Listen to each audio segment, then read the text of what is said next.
Hello, everyone. Welcome to our workshop about raising your bright kids from birth through kindergarten. I am Alina Adams. I have the website NYC School Secrets, and I write a lot about education, gifted education in particular. I have two very special guests with me. My first guest is Masha Rumer. Masha, please wave from your little square. Masha is the author of Parenting with an Accent: How Immigrants Honor Their Heritage, Navigate Setbacks, and Chart New Paths for Their Children. And we will be talking a lot about the benefits of bilingualism, trilingualism, what that means for small children, what that means for school-age children, and so on.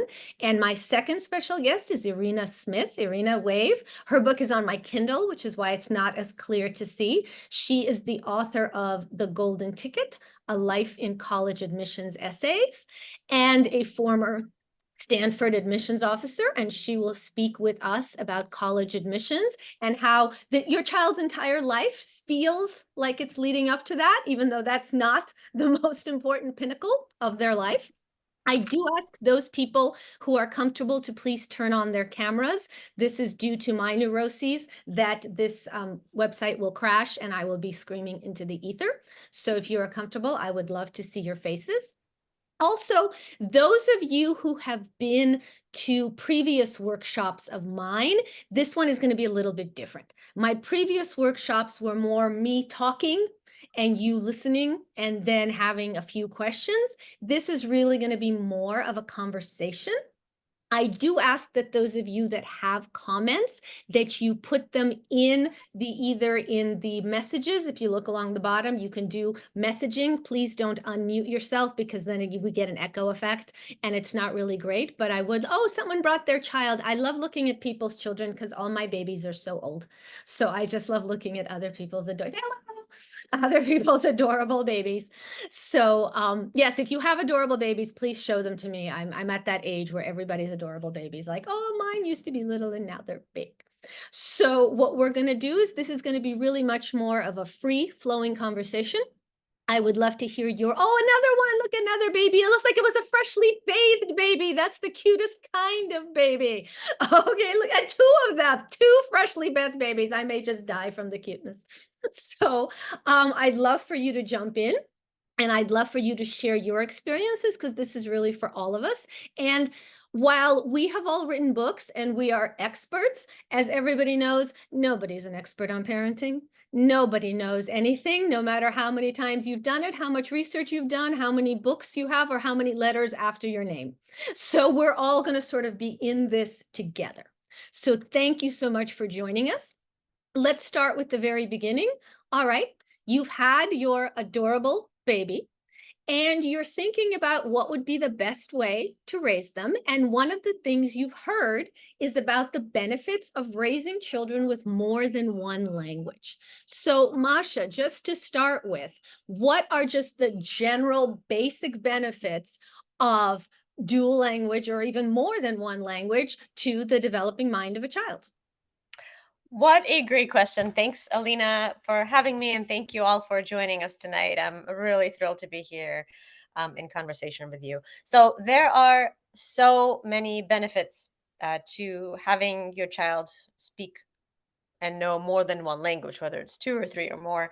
And I guess I'll just briefly start with cognitive benefits. It's been shown that children who have more than one language at their disposal have better executive function, which means that they are better at focusing and better at multitasking, which are basically skills that they need throughout their life, both at school and at work. Um, and not only that, I mean, this is definitely for kids, but when we get into adulthood and older age, since we're covering all spans of ages in this conversation, this has been going beyond college. Bilingualism or knowing more than one language actually helps to stave off the diagnosis of dementia, such as Alzheimer's, by at least 4 to 5 years, which is another huge perk. Um, so, in addition to better executive function, kids are also better communicators, or they have a lot more empathy if they know more than one language because they're always attuned to what the other person might be trying to communicate and think, and they're trying to figure out what they're trying to say and how to approach them better. And to go back to the cognitive aspect, the reason that the focusing and the multitasking skills are often a little bit better among bilingual kids is because both of our languages are active at the same time. So the brain is trying to choose to suppress one or the other, no matter whatever language we're trying to speak at that particular moment. So it's like a workout for the brain. And I mean, I'm not even talking about benefits such as, the job opportunities, having a more worldly outlook on life. And of course, if you have a certain heritage language in your family, it just gives you an unparalleled and probably priceless way to connect to your child and to future generations and to help the child understand his or her background and roots, which are hard to sometimes just explain in words. It has to be communicated and experienced through language, which is a doorway into culture and history. So I have three kids, and I was born in the former Soviet Union, so Russian is my first language. And I like to say that I failed in teaching my children a second language in three different ways because I had three different kids and I failed in three different ways. My husband is not a Russian speaker, so I felt it was very uncomfortable for me to be speaking Russian to them when he was in the room. It felt particularly rude. And with each of their personalities, the fact that I approached it the same way didn't work either. So I like to say I failed in three different ways. But my question is there one right way to do it, or is there more than one right way to do it? There are obviously multiple ways of raising a bilingual child. And this is also a very personally, I guess, a salient question for me too, because when I had my kids, I only have two. They were also born in the United States, and my husband does not speak Russian, which is my native language. I assumed that it was going to be very easy. And then when it wasn't easy, I thought there was just one blanket solution because I kept reading this um, commonly commonly promoted strategy, which is if you want your child to speak your language, you should only speak your language and nothing else. Right. And like Alina, like you pointed out, you can't always speak your language. Maybe your partner doesn't speak it and you don't feel comfortable excluding him or her. Or maybe you're just too tired, or maybe you forget, or you work so, during the day, maybe more than one job, even that you come home and you simply cannot force yourself to speak that language and force your kid to respond in the same language. So, um, even though the common approach is either speak your language at all times, or maybe one parent, one language is also another approach where, you kind of make a pact with your partner that you speak your language with the partner, and then the partner speaks either English or his or her language with the partner. So you kind of divvy it up and distribute languages in a very regimented way. That's a very, that's a commonly accepted and I would say effective way, and 75% effective to be exact. But it's not foolproof because what about the other 25%? Personally, in my case, I have not used the one parent, one language approach with my kids, and I mix languages often. Sometimes I use the language when we're inside the house, sometimes during certain parts of the day. Many parents did the same thing. Some families also choose to speak that language exclusively when the child is very young, and then English kind of starts entering the house, kind of like glitter, because once English is there, it's like glitter. It's everywhere. It's in your food. It's in your hair. It's in your face. It's like on your eyelid. Um, so there's no one way. That what really is important if you're trying to raise a bilingual child is that you provide exposure to that language, and the need for the child to use that language. And the third component is whoever is delivering whatever language and whatever vocabulary, it has to be done in a like high quality amount. So there has to be quality exposure to it, and there have to be uninterrupted times when the child is speaking that language, not just listening, but also speaking back to you. There's a question from Sharon who asks, is there an age beyond which it gets much harder to teach? Because that was what I was going to say. We started with talking about talk to your babies, but what if you can't for whatever reason? Is there a door that closes? Is there a window that has to be caught? Absolutely not. That is commonly also, I think a theory that's floated out there, this critical age. And once a child enters puberty, then something just changes in their brain, and you cannot possibly teach the child the language. So a person can become bilingual at any age. That's something that I know a lot of parents that I've spoken to and interviewed and read about found very comforting to hear, because a lot of us have this guilt complex as parents, like, oh, maybe I'm too late. My child is already 11 and they're refusing to speak it. They're embarrassed when I'm speaking it to them. They want nothing to do with it. But no, you can actually learn a language at any age and become bilingual. Yes, there's more likelihood that there will be an accent, and sometimes it's harder simply because we have fewer opportunities to practice it and learn it as adults. Practice it in social environments, have this specific, particular need to use it. But in fact, if you are, if you're not currently expecting, or if you do not currently have an infant, um, and the child is a little bit older, you can still see them interested in the language later on, maybe when they enter high school and they develop this passion or curiosity for their roots, for another culture. I know a lot of families were really excited to see that, even though their children were refusing to speak the language earlier, were completely disinterested, suddenly pick it up in college, start taking courses, want to travel to the home country where their family is from. So not all is lost. You can always learn it at any age. Of course, the younger, the easier, but there's a lifetime of opportunities out there. And I We think, Alina, you had that experience too, I believe, with one of I your children. did. I did, where my oldest actually ended spending a gap year, where he was actually learning Russian by his choice. So absolutely, it's something that can happen later. We have two very similar questions, and Emmanuel asks, Masha, how can we manage the fact that both parents speak Spanish to our daughter, 4 years old, but she keeps replying in English? And a very similar question from Zhao, what do we do if we speak our mother tongue, but our children speak English back? There are many different approaches that people take. Some people, I know, they simply say refuse to respond, unless you just like pretend that you don't understand English.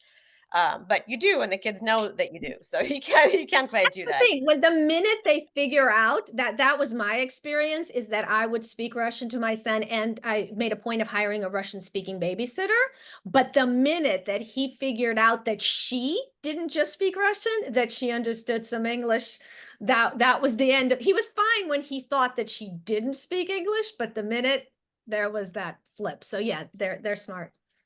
So some people use, like, some people actually decide to force a language if the child if it has figured out that, I can actually get by on just English. Why would I even try hard if I still can get that cookie or whatever episode that I want? Um, there are theories, I would say more contemporary ones, that say that, if you keep forcing the kid to do something, they're probably going to have a pretty kind of a sour taste in their mouth, That's what I and was gonna ask. Does yeah. it turn into a power struggle? Does it then turn into a, yeah? It can absolutely turn into a power struggle, and it can also kind of turn them off the language and culture, and they might come to associate it with, like, yeah, exactly. A power struggle is something negative, or something they're forced to do, like practice piano once, for an hour a day, or whatever that might be. Um, so try different my advice is to try different approaches. Maybe now is the time when they're continuing to respond in English. Try to encourage them kindly and continue speaking your language back to them, so at least they have that sound, the sounds of the language present in the household, that they associate you with that language, and try to just provide as much exposure as you can in other ways, and don't stop. And just remember that this is just a time period. They might feel peer pressure, they might feel uncomfortable. Just keep trying, and if you don't feel like forcing it, that's okay. Just keep the language going, keep the language TV, so to speak, on. I wanted to share a quote from bilingualism expert, Colin Gardner, oh sorry, Colin Baker, who basically compares bilingualism to raising bilingual kids, to tending a garden. Basically, he's saying that, language growth in children requires a minimum of pruning. These are tender young plants, and if you keep correcting the child continuously, he writes, basically will have the research shows has to have almost no effect, even a negative effect, on language growth. The role of the language gardener is to provide a stimulating soil. So try to find a way to provide stimulating soil without continuous storms and like hacking with a shovel or whatever that might be. Well, And Rachel asks, what can parents who are not bilingual do to support language learning for their children?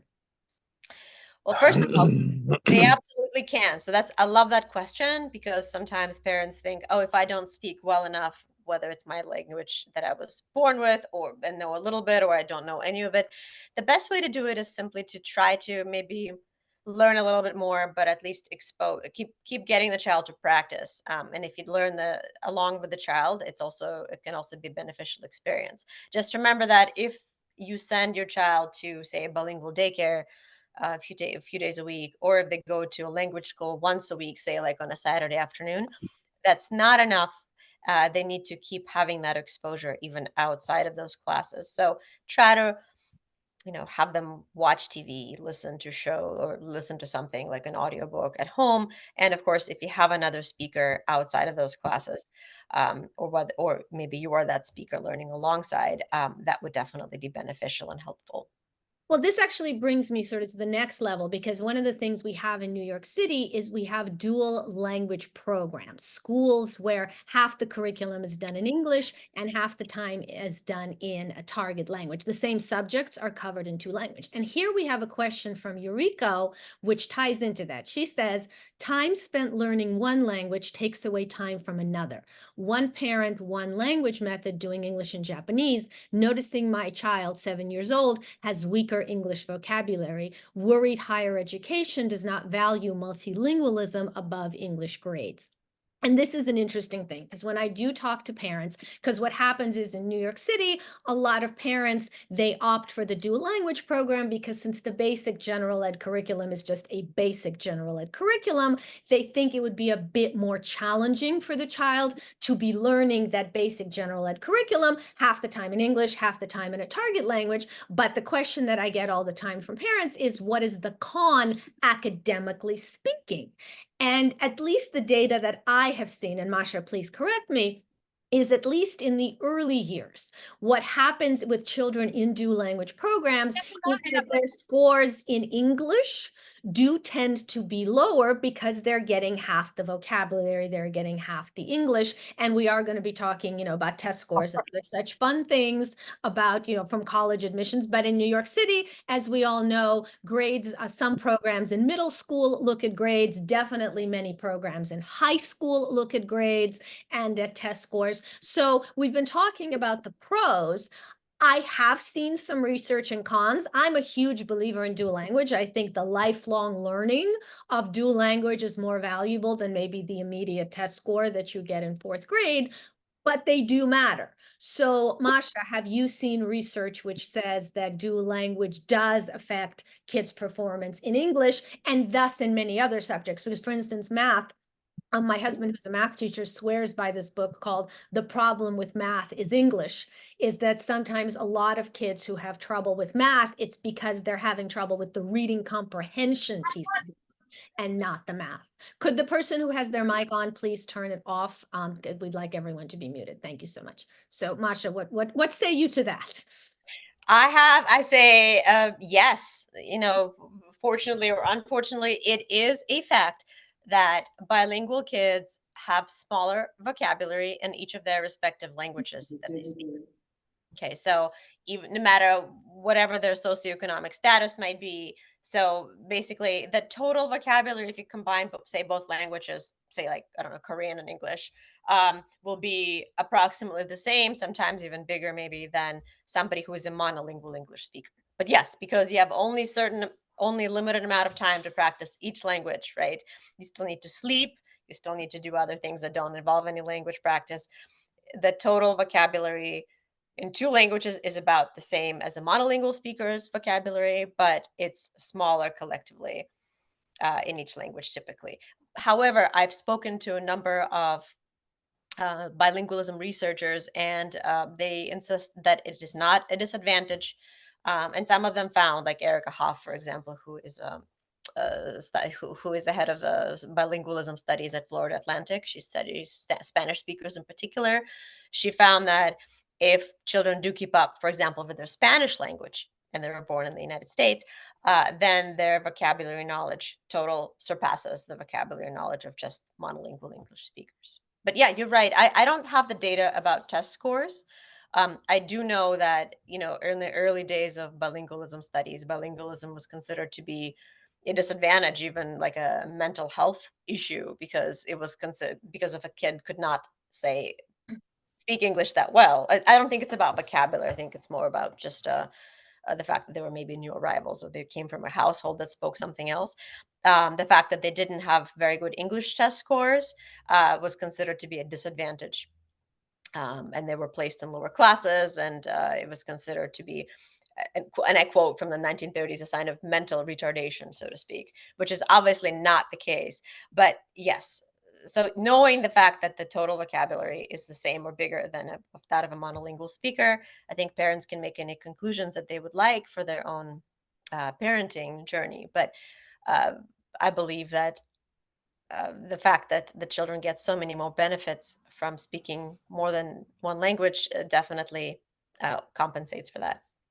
So if you have any more questions for Masha, please put them in the chat. But meanwhile, I'm going to sort of put Irina on the spot with this question, which is, when you were reading essays for Stanford, people come in where English is not their first language. Excuse me. Do you see that as actually a severe detriment, or is that something interesting about a person? I think like everything else in admissions, the answer is it depends. And there's a great deal of context to each student's application. And actually, one of the interesting things for me when I was reading at Stanford is that the difficulty sort of conveying meaning and communicating was often not from bilingual speakers or people who did not speak English as their first language. It was from incoming math majors. And I should specify by saying incoming math geniuses. So students who were like off the charts in their math ability, who had, been doing high level theoretical mathematics and invited to programs like, I can't remember what the abbreviation is at Stanford, but like Promise in Boston, RSI. Like, so the math geniuses were very clearly capable mathematically, not as capable in terms of just communicating in English. And there was a lot of latitude given for that, as well as there was a lot of latitude given for someone who was not a native English speaker or who grew up with two languages or who grew up with a language delay, for example, as long as the student could demonstrate that they were academically capable and that they had something to bring to the university apart from a Pulitzer-worthy writing style, which is not really fair to expect of 18-year-old students. And one other thing I will add is that occasionally students who had essays that were so polished and so beautiful and so poignant occasionally raised red flags because it was like, how did the student who's consistently getting A minuses or B's in English producing these essays? Gosh, I wonder if they had outside help. So I did not remember or do not remember flagging somebody's application because they were academically outstanding, but their essay was maybe not Shakespeare worthy. Well, the one thing I told all of my kids, one's graduated from college, one's currently in college, one will be applying this year, is I do tell them whenever there's a chance for an interview to take the interview, because I think interviewers like to see that the kid matches the essay. Is that something that you would recommend? 100%. I think additionally, just it's good practice. And a lot of times students who have high anxiety will be like, do I have to do the interview? And, part of me, the sort of soft-hearted part is like, no, that's really stressful and you might fail. And then I remind myself that there will be many, many moments in their life where they actually have to show up for an interview, and it's better to start now. If the interview is on Zoom, as it frequently is, you can have a cheat sheet of things that you want to make sure you say in front of you. Nobody will see it. And I think you're absolutely right. It's not only an opportunity to demonstrate that the kid matches the essay, it's also just an opportunity to get to know somebody who likely is either an alum of that university or an admissions officer, and to have it be a hopefully reciprocal conversation where the interviewee can also ask questions about the college and that person's experience at the college, or just any inside information that they might like to glean. So I'm a big fan of both, obviously, students doing their best with the essay, but also taking the opportunity if there is an interview. Well, now that we've passed the your baby is born, you try to shove a second language into their head. Maybe it goes, maybe it doesn't. And now we're at the school, or actually the school age era. And one of the things that I do is, because I speak to a lot of parents, because I help parents find the right fit elementary school or even preschool, middle school, high school for their kids. And the question that I get very often is, what activity should my child be doing so that they can excel and stand out? And people tend to not like my answer, which tends to be the activity that they enjoy, because the activity that they enjoy, they will tend to practice more and sort of set up a virtuous loop and actually have an opportunity to excel. I have many clients where they, well, force is a strong word, but advise, compel, and shove towards activities like playing the piano or playing a particular sport that the child hates, and the child will do it. Most children, the fact is, most children do want to please their parents, and most children will do what they're told. I mean, there's kicking, there's screaming, there's all sorts of things, but they will do it. But the minute that pressure is off, they quit.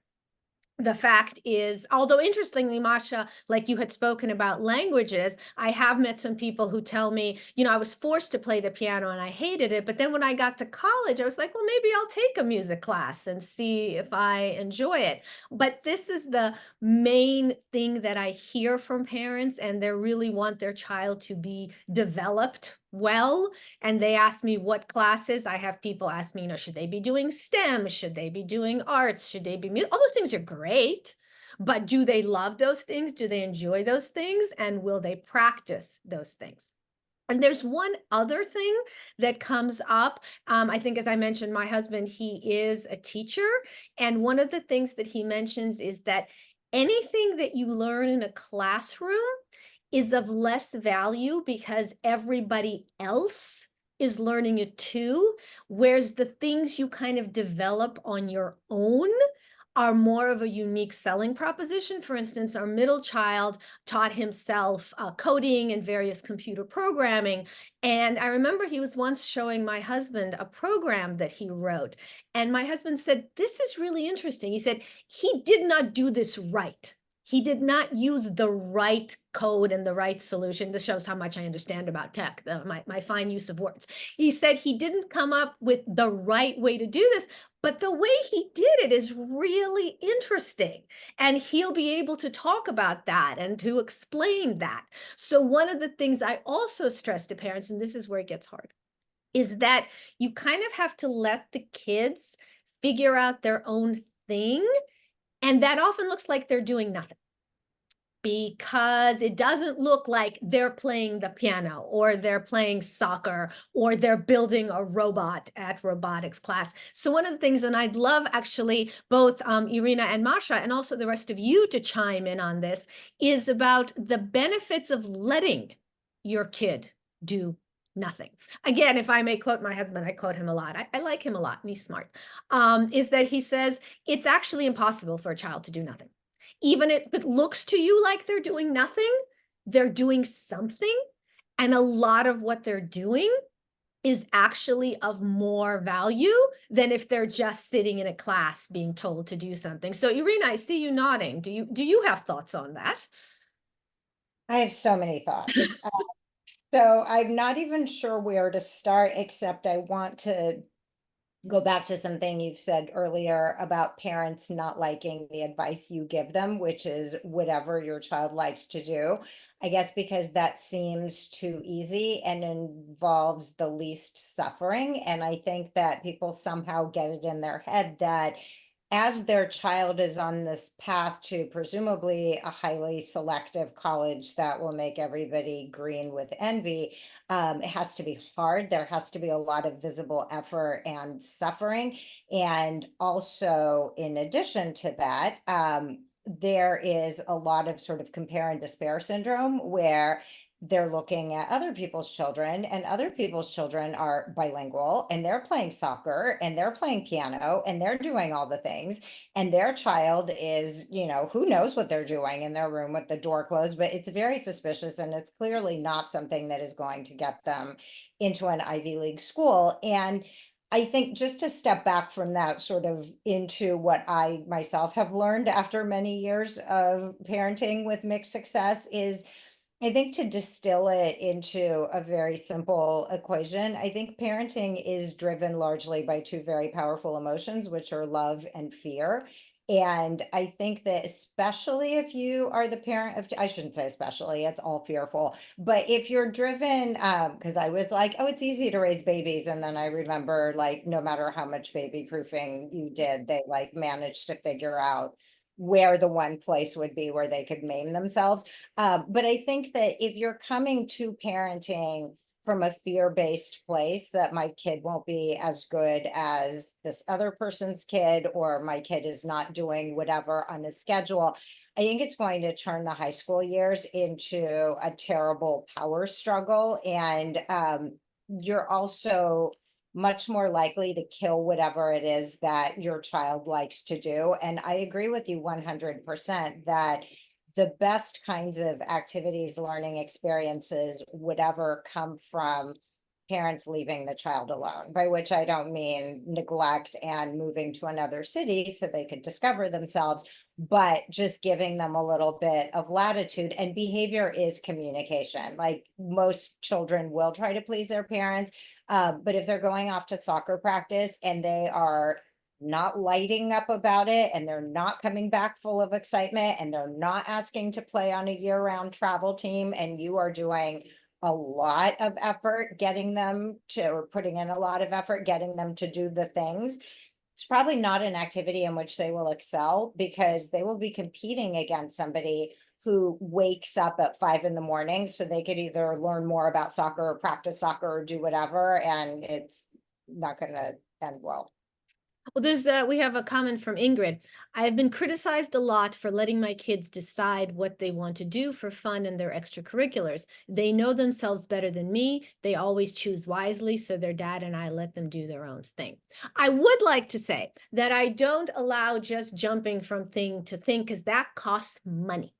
And one of my big rules is, if you opted to do something, this is the important part. If you chose to do a particular activity, you may not quit until a particular session is over. Like, if it's 6 weeks of something, you have to do 6 weeks of whatever, because you asked to do this. And the other thing is, if it requires expensive equipment, you have to keep doing it until you outgrow it, which a lot of people have told me isn't fair, because some children grow faster than other children, but a lot of things about life isn't fair. And if I may also share one thing, which is, I have had many lives. In addition to doing school consulting and writing about education, I also am a novelist, and I also used to work thank you, thank you, Masha, for holding up my book. That is my latest book, My Mother's Secret, a novel of the Jewish Autonomous Region. Thank you, Masha. But I also worked in figure skating coverage.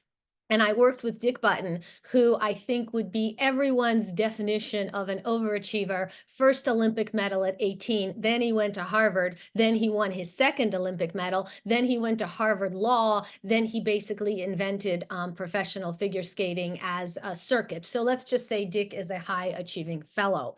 And one of the things that he told me with his own children, his rule was that they could only quit something after a certain point. And this is how he described it. He said they could quit figure skating after they learned how to skate backwards, because he said learning how to skate backwards is hard, but once you learn how to skate backwards, it becomes fun. He said they could quit water skiing after they learned to water ski on one leg, because he said that part is hard, but once you learn how to water ski on one leg, it becomes fun. So his rule for his own kids was if they took up an activity, they had to master a particular skill, and then it becomes fun. And I've heard this from all sorts of people with piano, like once you can learn to play different things with each hand. So it helps if you're kind of an expert in the field and you know where the fun kicks in, but that was his particular bit of advice. And since he is a bit of a high achiever, I tend to listen to him. So now what we're going to do is we're going to take all that wonderful brain development that bilingualism gave us and all that wonderful passion that the children put into projects that they actually enjoy. And we're going to head towards the third part of our discussion, which, as advertised, was from birth through college. So we're going to say, and one of the things I actually always ask those of you who have done either consults with me or have been to one of my school workshops know that very often I ask the question, what is our end game? What are we trying to achieve? When you say, help me find the best fit school for my child or the best fit activity or anything else, I always ask, to what end? And very often the answer is college. I very, very often hear all this education that we're discussing is not education for its own sake, but education for getting into college. So how, Irena, bring this home for us. How does everything that we've been discussing here play into college admissions, and should it? Wow, what a great question, and what a lot to unpack. I think just starting with the this is all for college part, I think it's important for parents to be honest with themselves and to ask themselves, college in general, like, is that non-negotiable? It has to be college after high school, because to be honest, not every child is ready for college immediately out of high school. And I know, again, based on fear, and based on counseling parents and students for 18 years in this field, the fear is my child is going to be destitute and living in a ditch somewhere and drinking, Not even the best ditch, not even the not highest even that quality. ditch, like a bad ditch in, some terrible state that they would never go to. And Cardboard box, in a cardboard box too. exactly, well, But not the best cardboard box. no, No, a very mediocre cardboard box, not an elite cardboard box. So I think that the catastrophizing that, and I'm not saying all parents, but some parents have, about it has to be college, otherwise their child will lead a life of destitution, despair, in bad ditches, in bad cardboard boxes, and only if they're lucky, um, can sometimes be extremely damaging to a student who is not thriving in high school. So if they're barely able to get themselves out of bed because of depression, anxiety, learning differences, which we all know have surged hugely since COVID and were not doing so great before COVID, the goal should probably, and not even probably, but certainly not be college. The goal should be, how can we help this child regain like just basic functional skills and an ability to move through the world safely? There are fantastic gap years that are available after high school. There are community college options that take the financial stress entirely off the table and give them sort of an opportunity to try out college with training wheels, where nobody's going to tell them they're $40,000 out and this kid failed out of college their first semester. And I think that your question, to what end, is a really excellent one. Is your kid talking about college? Are they interested? Do they have a 4.0 GPA and they're looking for challenging classes, or do they have a 1.9 GPA and they have 78 tardies in one semester? In which case, maybe setting a goal that's here when your kid is here is not a great idea. And then beyond that, there's also the not just college, but they're really good colleges. And we just talked about this with regard to the cardboard boxes and the ditches. And the fact is that the colleges that everybody seems to be talking about in our national discourse all have single digit admit rates. And so saying it has to be this college or you will live a life of penury and misery and despair is also incredibly stressful, even for the best students.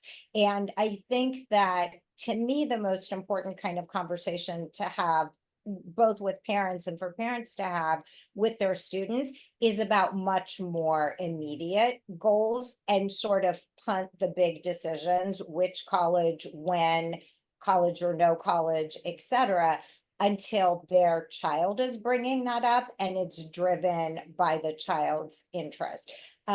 And the reason I say that is I was somewhat of a late bloomer, at least according to my parents, and now in retrospect, according to me. And my parents started having very serious and very unilateral conversations with me when I was in 10th grade about my capital F future. And I did not want to talk about my capital F future. And I couldn't even imagine my capital F future because my goals were to figure out how to get my electric blue eyeliner on the inside of my eye without like making myself blind, and to figure out how I could sneak cigarettes behind the auditorium with my drama friends. And I was entirely uninterested in academic success and in college. My parents, who, like both of yours, came here from the Soviet Union many years ago so that I could have a better life, were completely apoplectic about this. And for good reason. I'm a parent now, I get it. But the fact is, we could have avoided a lot of that by having that conversation later, because by the time I hit senior year, I was like, oh, all my friends are applying to college and everybody seems to be talking about it. And my grades are not the best, but they're not terrible. And maybe I should apply to some schools. At which point my parents, I think, had given up and became benignly neglectful and were just like, do whatever you want.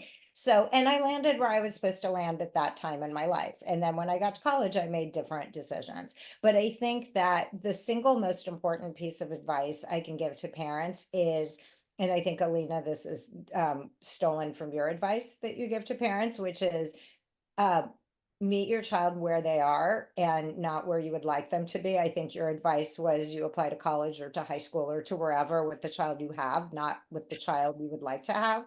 And I think it's extremely, extremely important to close that gap between whatever your aspirations, even with the best of intentions, are for your kid and where your kid actually is, because they are not stupid and they absolutely can sense that you are dissatisfied. They may not know exactly why or how, but they know that they are coming up short.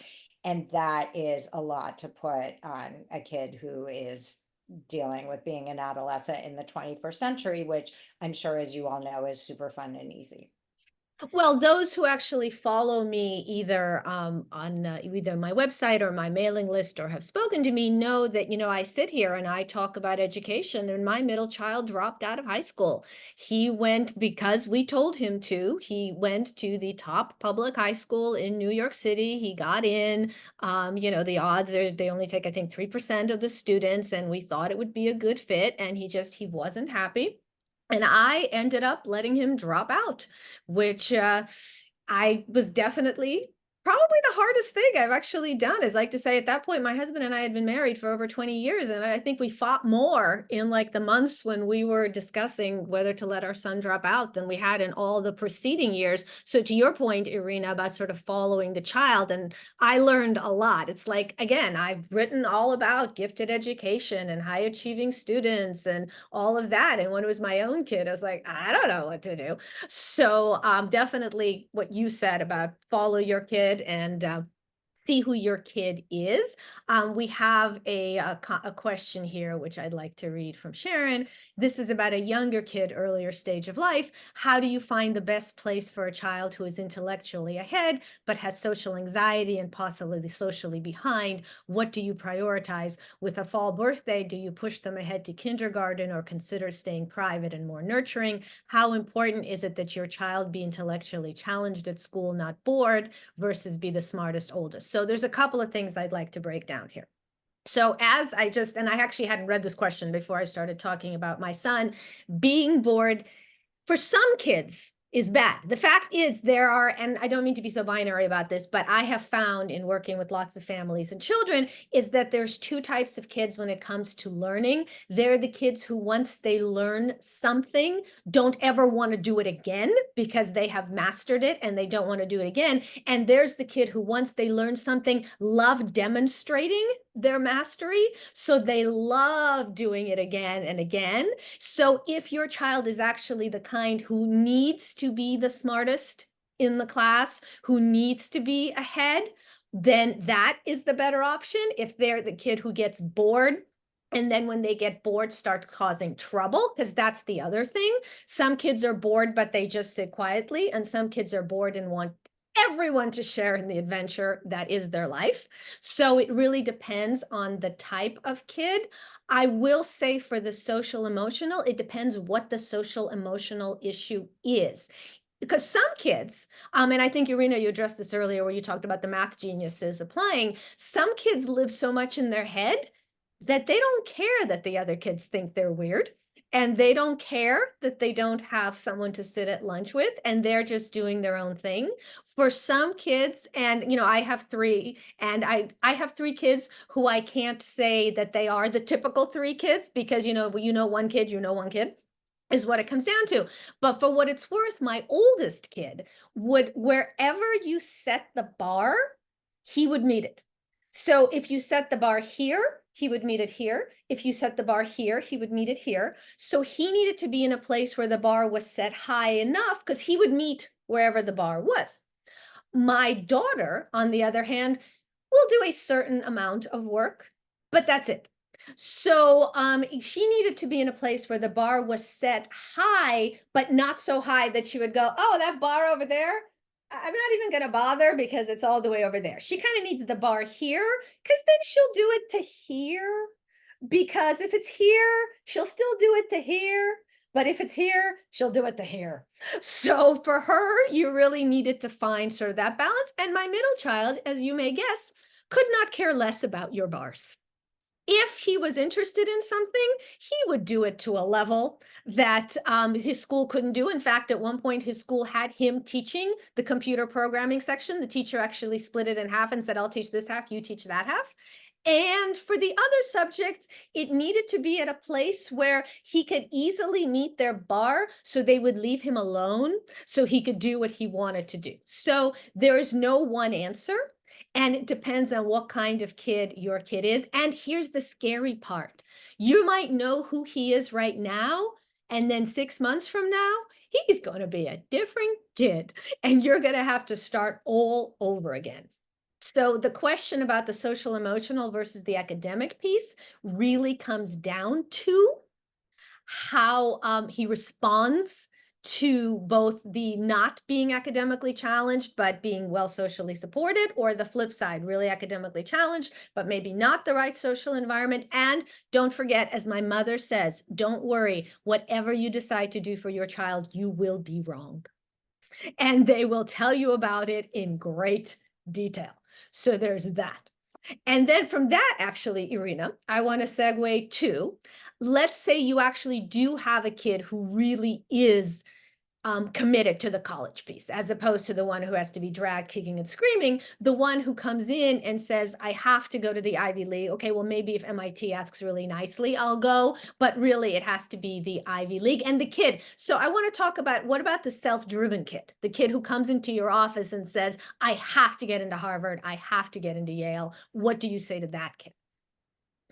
So I've become bitter and cynical over my 18 years of doing my work. And I have started over the years pushing back much more aggressively on the self-driven kids who are like, I must go to Harvard or Yale. And then if those don't work out, maybe I will begrudgingly go to MIT or Caltech or Berkeley if I have to.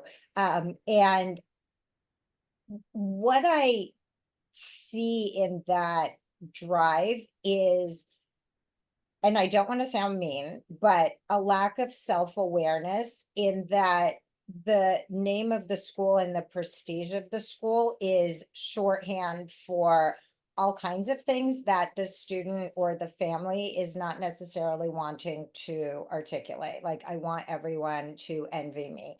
I want the highest paying jobs. I want, whatever. I want to be better than everybody else. I am not saying, and I don't want people to hate me for this, that everybody is trying to get into Harvard, Yale, et cetera, because they are toxic narcissists who, want to be better than other people. But to me, wanting to get into a school with a 3% admit rate is a little bit equivalent to me saying, okay, my goal is I'm going to marry George Clooney. I mean, it could happen. It's not outside of the realm of It happened possibility. to somebody, and more than actually 3%. Yeah. So first he would have to leave his wife. Next, I would have to figure out a way to get to him without him, like, calling the police for me being a stalker. And then he would have to fall in love with me. And the chances of that might still be higher than somebody getting into Harvard or Yale or Caltech or MIT. So I urge students to actually tell me instead what their goal is beyond the name of the university. Would they like to become a physician? Breaking news, you could go to hundreds of different schools and become a physician, or an engineer, or an artist, or a lawyer, or a political activist, or, anything, a philosopher. I don't think anybody wants to become a philosopher anymore, but maybe that's a bad thing. Anyway, if the goal is to study a particular field, then, or to learn more about something, or to live in a particular city, those are all achievable goals. And I would say that honestly, a better goal, or I shouldn't say better, but maybe a more healthy goal than I would like to get into Harvard is I would like to end up at a college for the next 4 years where I am valued for what I bring to the table, sometimes financially, by which I mean the college loves them so much that they would like to give them a full 4-year free ride, which does not happen at many Ivy League schools for many students, but also a place where that student would have a lot of faculty attention, a lot of opportunities to do research or to study abroad or to do whatever. And I don't think that Harvard, Yale, et cetera, need to be shorthand for a good education, because a good education is attainable at hundreds or thousands of schools. And I think what you mentioned earlier too, learning for its own sake versus learning to get into Harvard is one is going to be authentic and lifelong, and one is going to be instrumental. And then what happens if that driven kid jumps through all the hoops? They take 15 advanced placement classes, they get a perfect SAT score, they force themselves through all these activities that maybe they love, maybe they don't, they faked it well enough to get leadership positions and maybe even some national caliber prizes, and then they don't get into Harvard. What happens then? So that's what I do, is I basically give them a mean dream killing speech, and that's one of the reasons I'm pulling back from my consulting practice, because I'm getting tired of making people feel bad. Or not making them feel bad, but witnessing their disappointment after I said, this is really not your most reasonable path. And then they end up going on that not reasonable path and then coming back and saying, oh my God, I'm so sad and devastated. And I'm like, you just did the equivalent of, it hurts when I do this. And I'm like, yeah, I told you not to do that in September and you did it. And now you're sad and you have a headache. So I think that in a nutshell, the very long thing that I just said, I would really encourage students who are like, I have to go to this school, to ask themselves why this school, and is whatever that school offers really not replicable anywhere else? Like, is it possible that out of all the thousands of colleges in the world, what they want is only available at that one school? So we have a few minutes left, and what I'd like to do is I'd like to open the floor to any questions that people might have for me, for Irena, for Masha. And while we wait to see if there's any questions, I'd like you to give a quick elevator pitch. Masha, please tell people what your book is about and where they can find you on social, and then we'll do Irena. Perfect. I do want to actually add, if I may, just as a follow-up to what Irena said, it's amazing at how you just talked about what is your end game and figuring out what you want out of these extracurricular activities, out of the applications in college, how much that is exactly what happens with bilingualism, because sometimes parents, unbeknownst to them, assume that they want their child to read I don't know, Goethe like fluently without actually realizing that's what they want, or they want to maybe be like a news commentator in the native country where they did not have not even lived for most of their lives. But those are not achievable goals necessarily for most people. However, if the parent actually thinks about what they really want, maybe it's to be able to have a conversation with the grandparents at a birthday party. Maybe it's being able to order some native food at a local restaurant or read a kid book. And if you have those very achievable specific goals for your language, for your child's language development, and you meet them, not only do you feel a hell of a lot better, but your kids will realize that you're actually feeling better about their achievements and their progress, and not resentful, and not like they're not measuring up to some very opaque standards. So, yeah, yay to to understanding and conceptualizing what the goals are, and meeting them. We So have a quick comment here from Kim saying, Irena, I wish you'd given my mom that speech when I was applying to college. So I wish I had given my mom that speech when I was applying to college, but I did not know then what I know now, and also she wouldn't have listened to me, so. so Masha, please tell yes. us about your book. Thank you. My book is called Parenting with an Accent. It's a nonfiction book. It's a memoir and also kind of a research project about the immigrant experience in America. I talk about my own experience coming to America, dating as an immigrant, having kids as an immigrant. And I also interviewed more than 60 parents from all across the United States and experts in childhood psychology and bilingualism. And It's a Irena. book it's a book I wish I'd read when I was a parent, but since it didn't exist, I decided to write it. And Irena, your book. So first of all, I just want to give a quick shout out to both of you for your books. Masha, I finished your book a couple of weeks ago. You guys, it is so, so good. Everybody should read it. It's funny, it's informed, it's meticulously researched, and I really enjoyed reading it. So if you don't have it on your bookshelf, you should. And Alina, I still haven't gotten to My Mother's Secret, but I read Nesting Dolls, which is behind you, which was amazing. And My Mother's Secret is on my bookshelf in another room waiting to be read, but Masha has it. So about my book. So this is The Golden Ticket, A Life in College Admissions Essays, is a memoir. I just want to be very clear, not a how-to, because people are like, oh, it's called The Golden Ticket, so it's about how to get into Stanford. And I'm like, no, absolutely not. It's about my life as a college admissions officer and a parent of 3 children, all of whom were neurodiverse and struggled at various points with developmental delays, depression, anxiety, learning differences, while I was helping the best and brightest of Palo Alto and across the world apply to the best colleges, only the best colleges. So, and it's written as a series of responses to college application essay prompts, which is a land where I live a lot of the year. And just one quick thing to what Masha said about articulating conceptually what the goals are in bilingualism. Russian is my first language, and my husband and I were both very much on board that we would teach our first son Russian and raise him bilingual. And he was the one who was diagnosed with autism when he was 2.5. And it became very clear to us as he failed to acquire language of any kind that we were going to have to let the bilingualism dream go and make sure that he spoke some kind of language. And it seemed like English, since we were living in America, would be the better choice.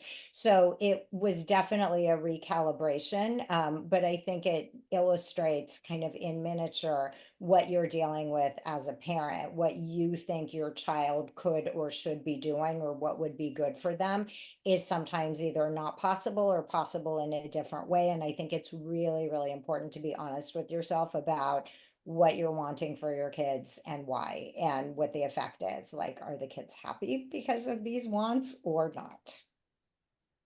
Thank you, Masha. Thank you, Irena. Thank you all for coming. I think most of you know me. I'm Alina Adams. My books are the much more prosaic, getting into NYC Kindergarten and getting into NYC High School. They actually are how-to books with a little autobiographical stuff in it. If you are interested in being on my mailing list, which is completely free, which I send out once a week with all the latest news on education, both local and state and national, please go to my website, which is nycschoolsecrets.com.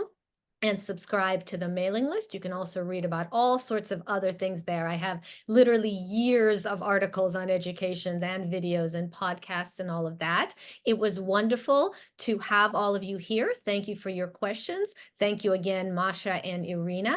And if anybody wants to reach out to me directly, I am Alina Adams at gmail.com. I am also on Instagram as I am Alina Adams. I am on Twitter as I am Alina Adams. And I am on Facebook as Alina Siverinovsky-Wickham, which might be a little trickier to spell. And Irena and Masha, what is your social media if people want to reach out to you? Irena, go ahead. Masha, you wanna go ahead, or do I go ahead? No, go ahead, Irena. Okay. The best place to find me is on Substack. I have two Substacks because I have a lot to say. The one more specific to this conversation is called The Golden Ticket Is Not What You Think. And it's about broadening our collective definition of success as parents. And then there's another Substack called Personal Statements, which is literally just my digressive and thinly substantiated hot takes on life, parents, writing, literature, etc.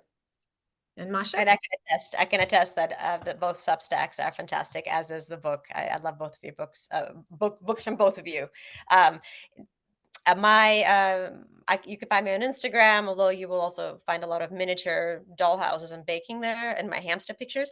In addition to books, it's Masha Rumer on Instagram. My website is masharumer.com, and you can find my book anywhere books are sold, as well as libraries, anywhere, most libraries. All right. Thank you so much, everyone. Have a wonderful rest of your evening. It was great to see you all. Have a good night. Bye-bye. Thank you. Good night.